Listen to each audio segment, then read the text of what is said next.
For the true hard gainer, the inability to put on weight is rarely a lack of desire to eat.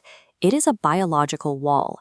Your digestive system simply hits a physical limit when trying to process the sheer volume of food required to grow. Standard fitness advice focuses on maintaining a caloric surplus. That instruction fails when your stomach physically rejects the idea of taking another bite. To force physical growth, you have to choose between two paths.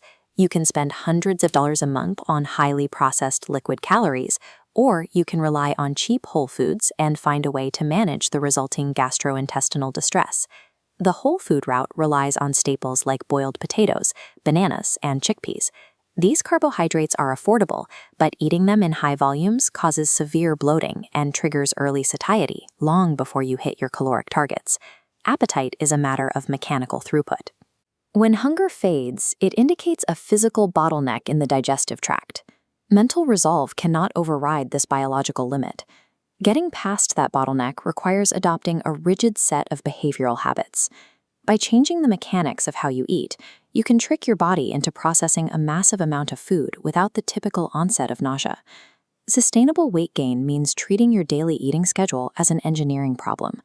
You have to weigh the daily effort of changing your physical habits against the financial drain of buying supplements.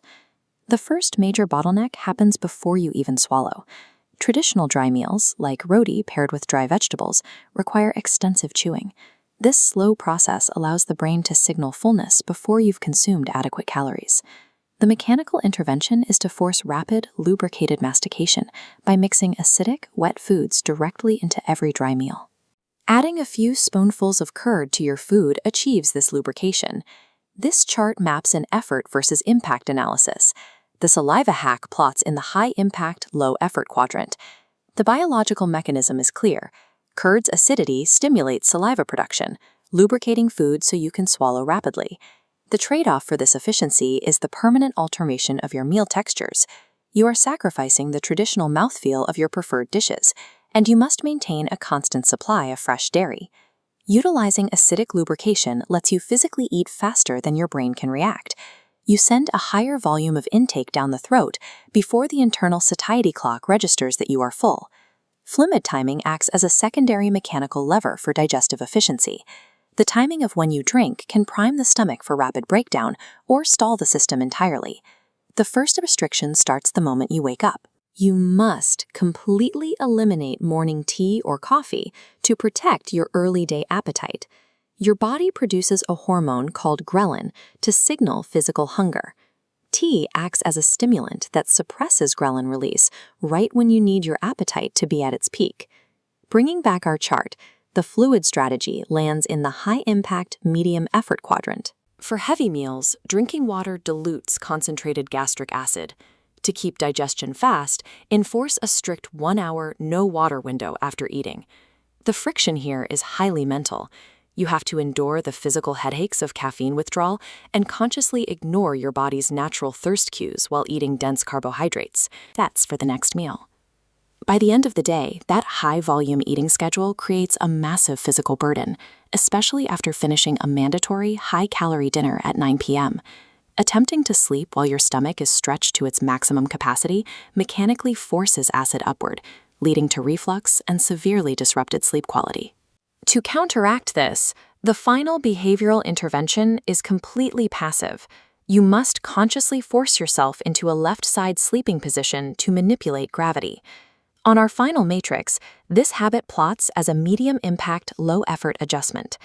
Lying on your left side allows gravity to pool gastric acid at the bottom of the stomach's curve, keeping it away from the esophageal opening. The obvious trade-off is that this relies heavily on subconscious behavior. If you are a naturally restless sleeper, maintaining a specific position throughout the night is difficult to control. Positional gravity turns the passive act of sleeping into an active digestive process. It maximizes your overnight nutrient breakdown so you wake up hungry instead of bloated. Zooming out to look at the entire protocol, executing a budget bulk with whole foods demands a highly rigid, mechanical approach to your day.